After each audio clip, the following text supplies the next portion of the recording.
came. Well, Tom, it's deja vu all over again for us with you back in It's Chicago. nice to be here. I think we were in the same lobby here a Yes, couple we years ago. were. Yeah. Yes, we were for a very nice chat. And here you are doing Billy Flynn again in this production, current production at the Dallas Musicals.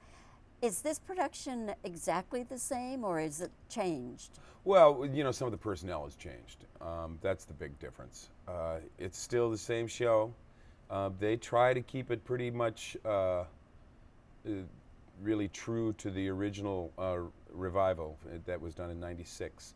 So there's not a whole lot of change in what the direction is, and other than the personnel. I mean, everybody brings their own thing to it. Of course, Lisa brings her own thing to this, and we have a really good time. It's a good bunch. It's a really good ensemble.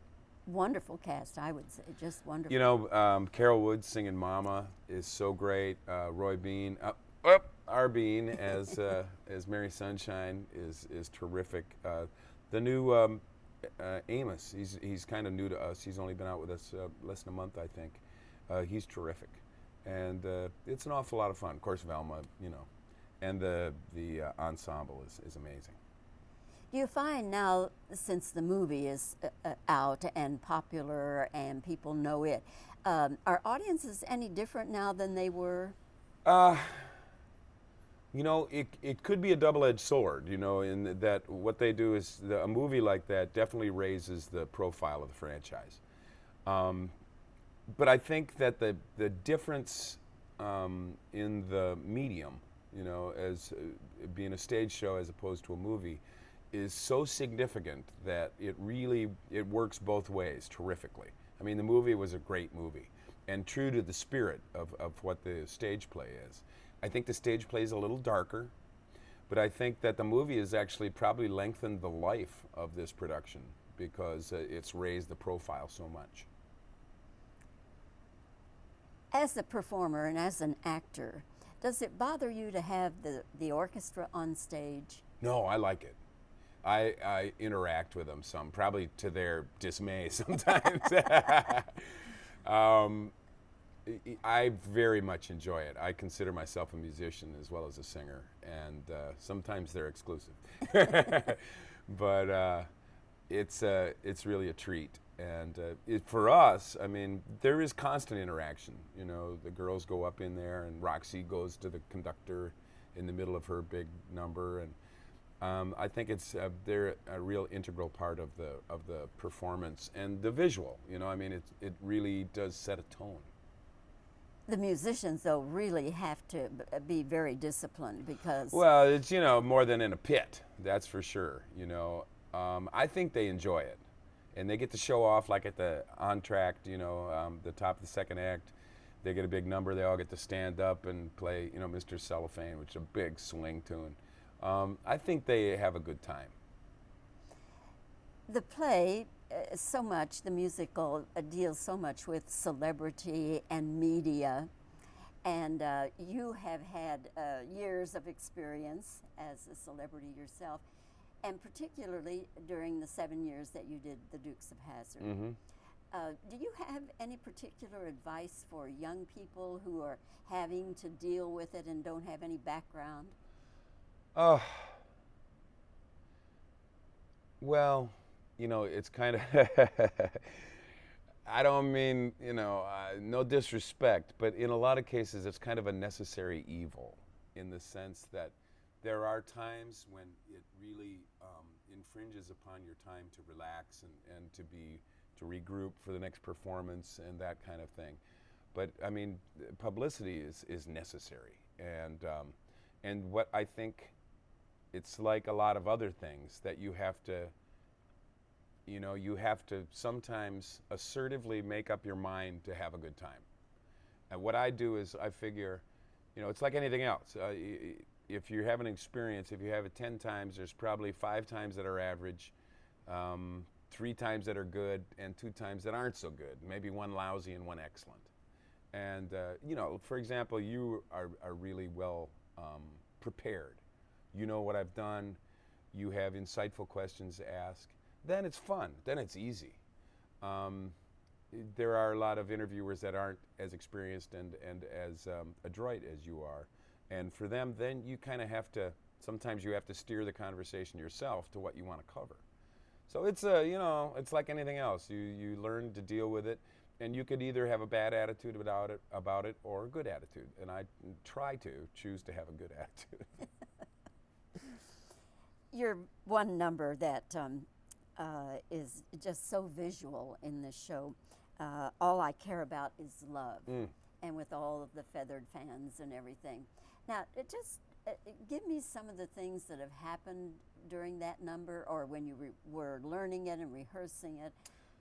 Well, the big thing, actually there's a lot of songs in this musical that aren't, big hit numbers. You got, All That Jazz is a big hit. Razzle Dazzle is kind of a hit. Roxy, of course, is a seminal piece. But there's a lot of songs that are kind of throwaways. And Billy's entrance, I mean, that's all it's for. All I Care About Is Love. It's for his entrance and that visual of the fans.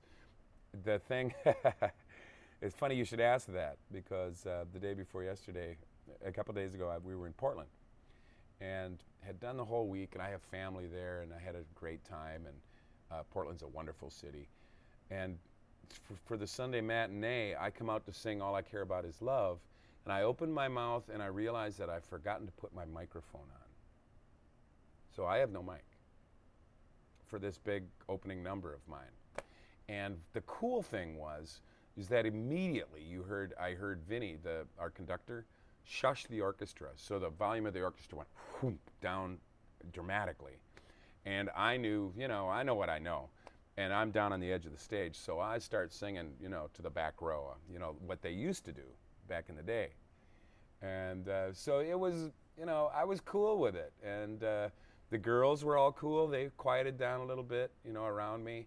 And then when, at the end of the number, Amos comes out, and I do my first line to him, I say, Andy. And he says, no, Amos. He walks over and hands me a microphone, a mic pack. So I slid it in my tux pocket, clipped the lavalier on, and away we went. It was pretty cool. It was live theater, that's for sure. But do the feather things ever get in your way? And now and then, but if they do, I try to make a bit out of it. It's like, get up. It's such a cool visual thing that it's amazing. I guess that that thought came to me because if those feathers came that close to me, I would be chewing all over the place. No, they keep them really clean, and they really take excellent care of them. The handlers backstage, the wardrobe people, wear white gloves when they're handling the feathers, and they're kept in a special box, and it's closed all the time. So it doesn't, it's not like a duster. They try to keep them pretty hypoallergenic, I guess. We've got to talk a little bit about your recording career because you've just given me this. Is this the latest album you have? This is the latest album. It's a Harold Arlen record, a tribute to him, and the title is Dissertation on the State of Bliss, which is the title of a song that he wrote with Ira Gershwin. It's a cool record, especially in the respect that we basically cut it live in 2 days in New York. I was doing a play down at Princeton, so I'd get up at 10 and be at the studio at 11, and we'd work from 11 to 6, record all that time, and we'd use 2 different trios, one day and a different one the next. And then at 6 o'clock, I'd get in the car and drive to Princeton to do the play that night. But it came out great. There's no real overdubs to it at all. There are a couple of fixes that I did to vocal things, but by and large, it's live, and it's some of the best songs he ever wrote, and some of the songs that you don't know. There's a couple on there that you've never heard. There's a Dorothy Fields song called Look Who's Been Dreamin'. That's really a beautiful song. So it was a lot of fun, and I worked with some of the best jazz musicians in town, and we're getting ready to make a live album this year. There's a club that I like downtown that I'm going to go down there and play like 3 nights in a row with probably about a half a dozen pieces of brass and make a little big band record. It'll be fun. At this point in my career, I kind of do what I want. Do they sell this one at the... Yeah, I actually come out and stand by the merchandise table, and there's 2 different jazz CDs. One was Still the Night from 2000, and this record from 2005. And I come out and sign them, and it's fun, actually. I get to meet a lot of the audience, and we have a good time. That's great. Roy, we'll take a shot of this when I finish. Okay. Yeah. I'll just wrap it up then. Tom, thank you so much for your time today. It's a pleasure. It's great to see you again. This is the day after opening, and thank you for getting up early. Well, you were out last night, too. You were there. But I'm a night owl. The belle of the ball. Thank you so much, Tom. My pleasure. Now, here's and then we'll, editing purposes. Okay, Bobbie, ready? Two shot all the way. Bam, all the way. Okay. The number All I Care About Is Love with the big feathered fans. Have you ever had any unusual things happen in that number? It's funny you would say that, because actually we were in Portland a few days ago. That's good. That's good. Okay. Oh, gosh. Do the feathers ever make you kind of sneeze? Well, no, they take really good care of them, actually. And, I mean, if they do get in my way, I kind of make a bit of it. Okay. Chicago deals with media and celebrities. What would you give? What advice? Yeah. Chicago deals with media and celebrities. What advice would you give to young performers who haven't dealt with that before? Well, I mean, no disrespect, but That's you know, okay. Yeah. All right. It's funny, I remember some of the answers even. Okay, here we go. I like your shoes. Oh, thank you. Okay. Do you like having the orchestra on stage? Actually, I do. I like it very much. I consider myself a musician as well as a singer. Okay, and then we'll about the okay. You have a new CD out. How did that come about? Well, it's about Harold Arlen. It's a Harold Arlen record, and actually it was about a tour we had a couple of years ago. Blah blah blah. That's fine. Blah, Okay, blah, blah, blah. You're Thank you. You're dismissed.